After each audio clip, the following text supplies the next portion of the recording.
Hello guys welcome to Ashutosh tutorial. आज video रे आयत क्षेत्र क्षेत्रफल और परिसीमा निर्णय करिबा। तेबे चलंतु देरी न करी वीडियोटी को आरंभ करिबा। आयत क्षेत्र क्षेत्रफल एवं परिसीमा निर्णय करिया पूर्व प्रथमे चतुर्भुज काहाकु कुआ जाय ता देखिनेबा। चतुर्भुज कहले चारि बाहु द्वारा आबद्ध क्षेत्र को चतुर्भुज कहुए। उदाहरण स्वरूप A B C D, A B बाहु, बी सी बाहु, सी डी बाहु एवं ए डी बाहु को नहीं गठित चित्र को चतुर्भुज कहुए। सेहीपरि भाव में P Q R S A Charoti P Q Bahu, Q R Bahu, R S बाहु एवं पी एस बाहु को नहीं गठित चित्र को चतुर्भुज कहुए। तेबे चलु जानिबा आयताकार चतुर्भुज काहाकु कहुए। जो चतुर्भुजर परस्पर बाहु मानकर दैर्घ्य समान एवं प्रत्येक कोणर परिमाण 90 डिग्री ताहाकु आयत चित्र कहुए। उदाहरण स्वरूप ए बी सी यही आयताकार चित्र रे ए बी बाहु एवं सी डी बाहु दैर्घ्य समान एवं ए डी बाहु एवं बी सी बाहु परस्पर दैर्घ्य समान ताहाकु आयत चित्र कहुए एवं प्रत्येक कोणर परिमाण 90 डिग्री। आयताकार क्षेत्र रे बड़ बाहुटी को दैर्घ्य एवं छोटिया बाहुटी को प्रस्थ बोली कहा जायते। तेबे चलंतु आयत क्षेत्रर क्षेत्रफल निर्णय करिबा।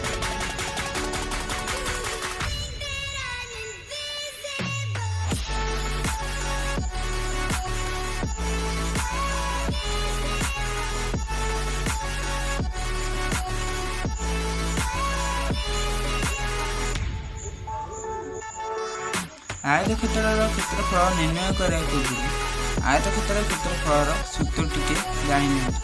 आयत क्षेत्र क्षेत्रफल सूत्र होछि दैर्घ्य गुणन प्रस्थ। दैर्घ्य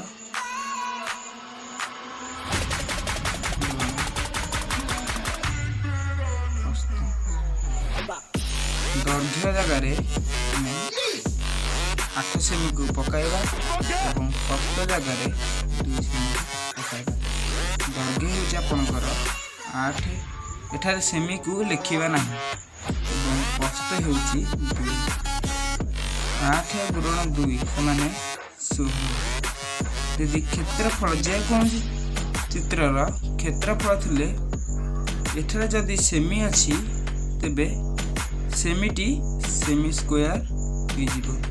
जदि मीटर थिबो तेबे मीटर स्क्वायर होई जिवो। तेबे चलंतु आयत क्षेत्रर परिसीमा निर्णय कर। आयत क्षेत्रर परिसीमा कहले चारि बाहु मानकर दैर्घ्यर समष्टि को परिसीमा कहा जाय।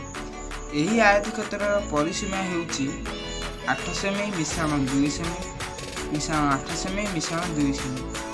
8 मिश्रण 2 10 मिश्रण 8 18 मिश्रण 20। यार उत्तर हे जाउची 20 सेमी। किंतु यार सूत्र माध्यम रे निर्णय करिबा। आयत क्षेत्रर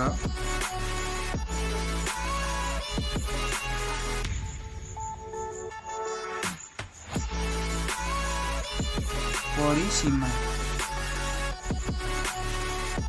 निर्णय किपरि करिबा। 2 गुणन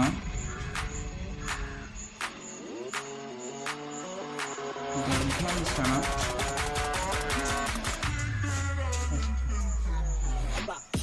2 गुणन दैर्घ्य होछि 8 सेमी मिश्रण प्रस्थटी होछि 2 सेमी।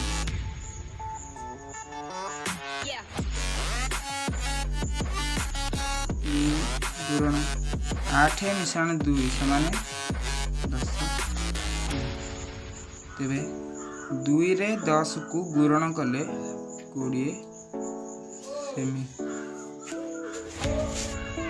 तेबे ଆୟତକ୍ଷେତ୍ରର ପରିସୀମା ହୋଇଗଲା 20 ସେମି। ଯଦି ଭିଡ଼ିଓଟି ପସନ୍ଦ ଆସିଥାଏ ତେବେ ଲାଇକ୍ କରିବେ।